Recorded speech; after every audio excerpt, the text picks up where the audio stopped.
Le bénévolat, une des solutions pour motiver les ados confinés? L'adolescence est une quête de sens, les ados sont parfois pointés du doigt ces dernières semaines. Ils braveraient le confinement, ils auraient des comportements dangereux, ou encore ils passeraient leur temps sur Internet, ou ne feraient rien à la maison. C'est peut-être parce qu'on s'y prend parfois mal avec eux, affirme un psychiatre. Selon lui, la meilleure manière d'éviter ça, c'est en responsabilisant les adolescents. Par exemple, via du volontariat. Pour le vérifier, nous nous sommes rendus auprès de jeunes du club de futsal des Espoirs de Molenbeek. Des jeunes qui se bougent depuis plusieurs semaines déjà. Ils s'appellent Salah, Soufiane ou Bilal. Ils ont 16, 18 ou parfois juste 20 ans. Et depuis quelques jours, ils sont là chaque après-midi pour préparer des colis alimentaires et les distribuer aux plus démunis du quartier. Parfois 150 colis par jour. Mon confinement, avant cela, c'était chambre à coucher, télévision, Netflix, on était bloqués, quoi, explique l'un de ces jeunes. Un autre poursuit. Moi, je m'ennuyais, je n'avais rien à faire, et je passais beaucoup de temps à glander sur Internet. Alors qu'ici, on décroche de notre téléphone. On ne voit pas le temps passer, parce qu'on est occupé pendant plusieurs heures à trier les aliments, faire les sacs et distribuer les colis alimentaires. Occuper ces ados, donner un sens à leur journée, c'est la clé, selon le psychiatre et professeur d'université à Luc Nicolas Danowick. Cela permet aussi d'éviter de devoir leur donner des ordres qu'ils ne suivront pas. À l'adolescence, un des enjeux est que vous deveniez adulte. Et un adulte, a priori, il se fait sa propre loi. Donc, si on s'adresse aux adolescents en leur disant « Voilà, vous êtes confinés à la maison, et, j'exagère un peu, taisez-vous toute la journée », eh bien on les repousse dans le monde de l'enfance, eux qui sont désespérément en train d'essayer de sortir du monde de l'enfance et de devenir des adultes. Il faut donc au maximum éviter d'employer l'impératif avec eux, comme tu dois, mais plutôt les impliquer et les responsabiliser. Sinon, on les pousse vraiment à se rebeller en bravant cet interdit. Des situations que le bénévolat aiderait à éviter, selon le psychiatre. Ce bénévolat ou cet engagement, cela peut être aussi simplement de coudre des masques en cette période, où ils sont très recherchés, il permet d'abord souvent aux jeunes de retrouver du contact avec d'autres personnes, hors du cercle familial. Ce qui est crucial pour les ados, beaucoup plus encore que pour les adultes. Ensuite, participer à un projet permet à ces jeunes de trouver un sens à leur journée, un sens pour se lever le matin. Cela les transforme en acteurs utiles dans la crise que nous vivons.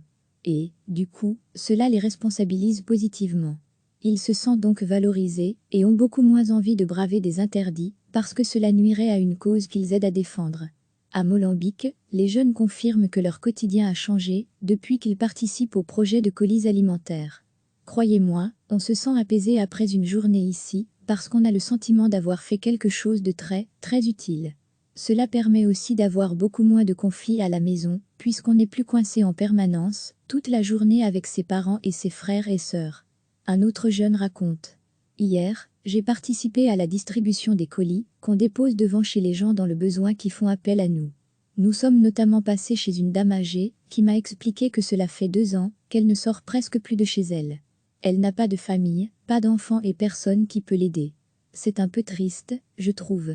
Surtout qu'on vit dans un pays génial, où on n'a pas le droit de se plaindre, parce qu'on a des aides sociales, et des choses comme ça. Mais cette situation m'a fait mal au cœur. Du coup, ça m'a donné encore plus d'énergie pour m'impliquer ici, parce qu'on se rend compte qu'il y a vraiment des personnes dans le besoin et que nous, aussi, on peut faire du bien. Sans oublier que ce projet du club de futsal des Espoirs de Molenbeek et de son responsable Tarek Lasri renvoie une belle image des jeunes eux-mêmes, de leur quartier et, ici, de leur club de foot. Bref, une recette qui semble efficace. On est fiers de nous, quoi. Juste fiers de nous, conclut l'un de ces jeunes, épuisé mais un grand sourire aux lèvres au moment de soulever un nouveau colis.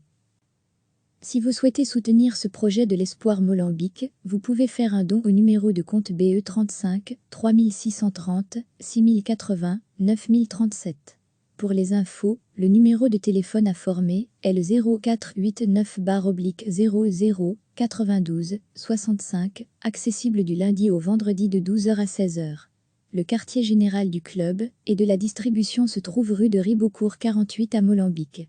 De nombreux commerçants des environs sont déjà solidaires de l'initiative en offrant les vivres qui sont ensuite donnés aux personnes dans le besoin.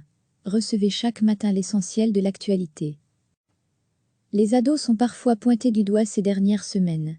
Ils braveraient le confinement, ils auraient des comportements dangereux, ou encore ils passeraient leur temps sur Internet, ou ne feraient rien à la maison. C'est peut-être parce qu'on s'y prend parfois mal avec eux, affirme un psychiatre. Selon lui, la meilleure manière d'éviter ça, c'est en responsabilisant les adolescents. Par exemple, via du volontariat. Pour le vérifier, nous nous sommes rendus auprès de jeunes du club de futsal des Espoirs de Molenbeek. Des jeunes qui se bougent depuis plusieurs semaines déjà.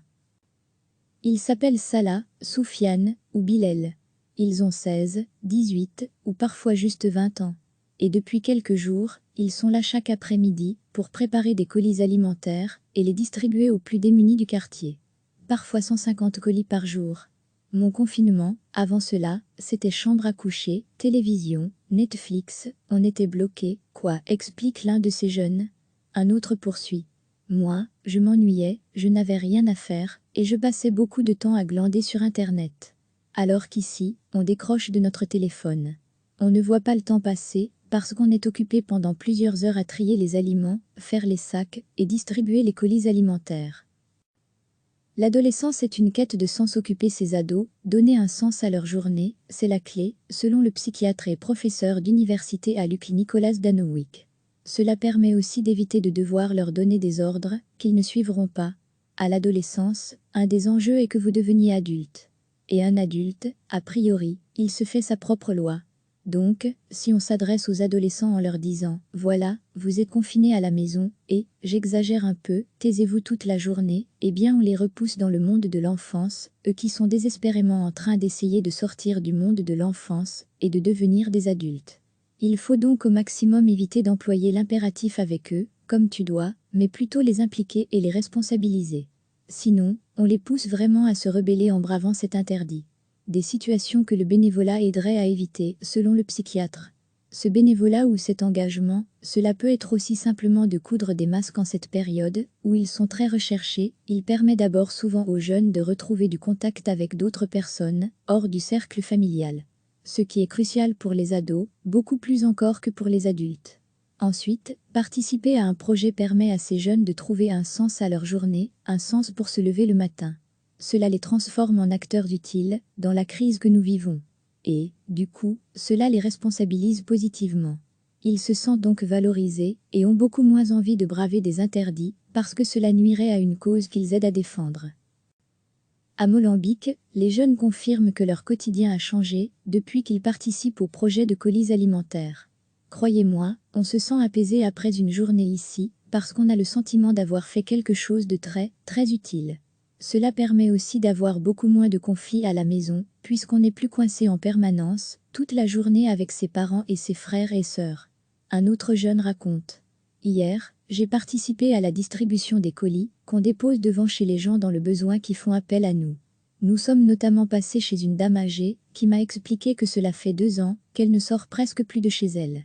Elle n'a pas de famille, pas d'enfants et personne qui peut l'aider. C'est un peu triste, je trouve. Surtout qu'on vit dans un pays génial, où on n'a pas le droit de se plaindre, parce qu'on a des aides sociales, et des choses comme ça. Mais cette situation m'a fait mal au cœur. Du coup, ça m'a donné encore plus d'énergie pour m'impliquer ici, parce qu'on se rend compte qu'il y a vraiment des personnes dans le besoin et que nous, aussi, on peut faire du bien. Sans oublier que ce projet du club de futsal des Espoirs de Molenbeek et de son responsable Tarek Lasri renvoie une belle image des jeunes eux-mêmes, de leur quartier et, ici, de leur club de foot. Bref, une recette qui semble efficace. On est fiers de nous, quoi. Juste fiers de nous, conclut l'un de ces jeunes, épuisé mais un grand sourire aux lèvres au moment de soulever un nouveau colis. Si vous souhaitez soutenir ce projet de l'Espoir Molenbeek, vous pouvez faire un don au numéro de compte BE 35 3630 6080 9037. Pour les infos, le numéro de téléphone à former est le 0489/00 92 65, accessible du lundi au vendredi de 12h à 16h. Le quartier général du club et de la distribution se trouve rue de Ribeaucourt 48 à Molenbeek. De nombreux commerçants des environs sont déjà solidaires de l'initiative en offrant les vivres qui sont ensuite donnés aux personnes dans le besoin. Cliquez sur s'abonner pour recevoir les dernières nouvelles.